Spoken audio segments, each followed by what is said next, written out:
رمضان المبارک کے حوالے سے، کیونکہ بڑی ضرورت ہے اس بات کی کہ رمضان المبارک کا، اس کی اہمیت کا ذکر کیا جائے، اس کے خصائص کا، اس لیے اللہ تبارک و تعالیٰ نے روزوں کا ذکر فرمایا کہ ایمان والو کتب علیکم الصیام، تم پہ روزہ رکھنا فرض کر دیا گیا ہے، کما کتب علی الذین من قبلکم، یہ صرف تمہیں پر نہیں بلکہ تم سے پہلے لوگوں پر بھی فرض کیا گیا تھا، اسی طرح تم پر بھی فرض کیا گیا، لعلکم تتقون، تاکہ تم اللہ کی ناراضگی سے بچ جاؤ، اللہ کی نافرمانی سے بچ جاؤ، تاکہ تم جہنم سے بچ جاؤ، اس لیے یہ بہت ضروری ہے۔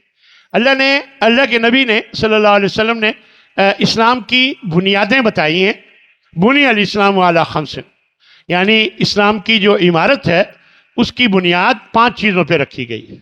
دیکھیں کوئی بھی عمارت بنیاد پر کھڑی ہوتی ہے، بنیاد کمزور ہو تو پوری عمارت کمزور، تو اسلام کی جو عمارت ہے اس کی 5 بنیادیں، ان میں ایک کلمہ ہے، نماز ہے، روزہ ہے، حج ہے، زکوٰۃ ہے، تو یہ سب 5 یہ ستون ہیں گویا اسلام کی عمارت کے، ہر ایک کا اسلام اپنا، اس کی 5 ستون ہیں، میرے اسلام کے 5 ستون ہیں، آپ کے اسلام کے 5 ستون ہیں۔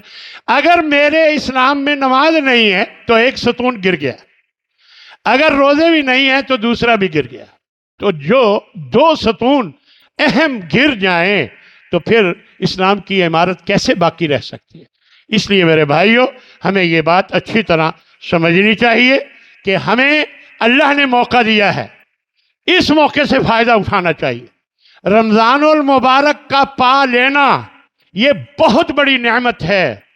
سلف صالحین 6 مہینے پہلے دعائیں شروع کر دیتے تھے، اللہم بلغنا رمضان، اللہم بلغنا رمضان، اے اللہ ہمیں رمضان المبارک نصیب فرما، کیونکہ رمضان المبارک میں انسان کے ایمان میں اضافہ ہوتا ہے اور جو عمل ہے اس کا نمبر زیادہ لگ جاتے ہیں، اللہ تبارک و تعالیٰ اس کو زیادہ اہمیت دیتا ہے، تو اس لیے اے اللہ ہمیں رمضان المبارک نصیب فرما۔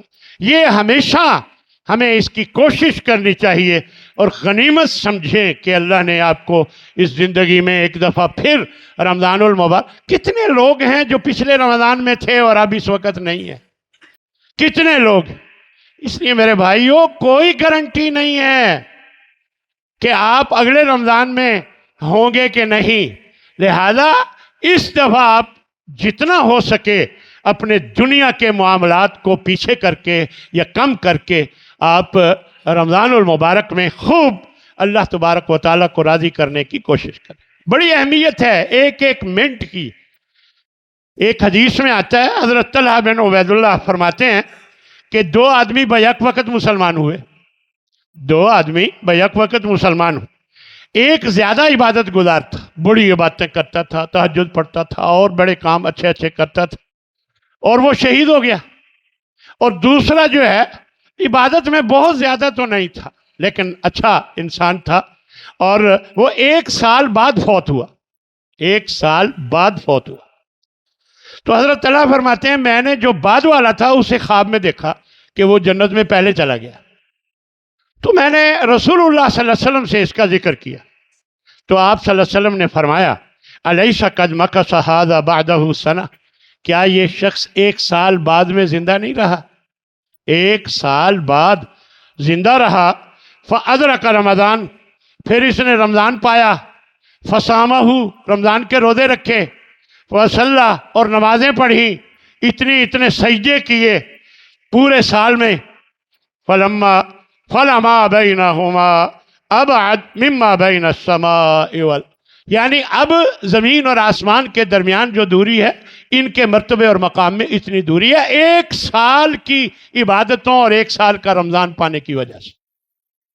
اس لیے میرے بھائیوں غنیمت سمجھیں اللہ نے، اور اللہ سے صحت مانگیں، صحت مانگیں، اللہ سے دعا کریں کہ اے اللہ کوئی ایسا مسئلہ نہ ہو کہ میرے نیک کام کرنے میں کوئی رکاوٹ ہو، فلاں جگہ سے میری کچھ پیسے آنے ہیں وہ آ جائیں تاکہ میں رمضان میں خرچ زیادہ سے زیادہ کر سکوں۔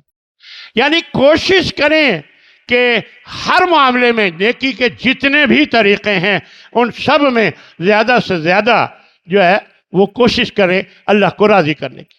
نبی کریم صلی اللہ علیہ وسلم نے رمضان المبارک کی بشارت دیتے ہوئے چند جملے بولے تو آپ بھی سن لیجئے۔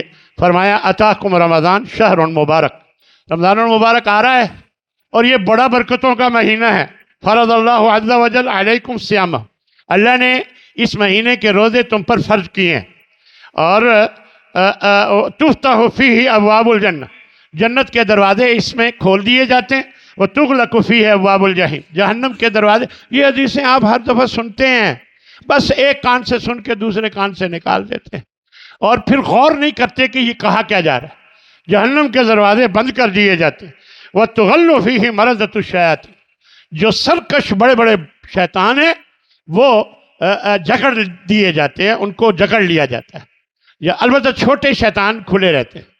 آپ نے دیکھا ہوگا نماز رمضان المبارک جیسے ہی شروع ہوتا ہے مسجدیں بھر جاتی ہیں اور ماشاءاللہ برکتیں ہی برکتیں ہو جاتی۔ وہ بڑے شیطان جو ہے نا وہ بند ہوتے ہیں، اس وجہ سے ایسا ہوتا ہے۔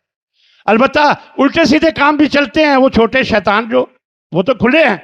لہذا میرے بھائیوں شیطان سے بچنے کی پوری کوشش کریں، اللہ کو راضی کرنے کی کوشش کریں۔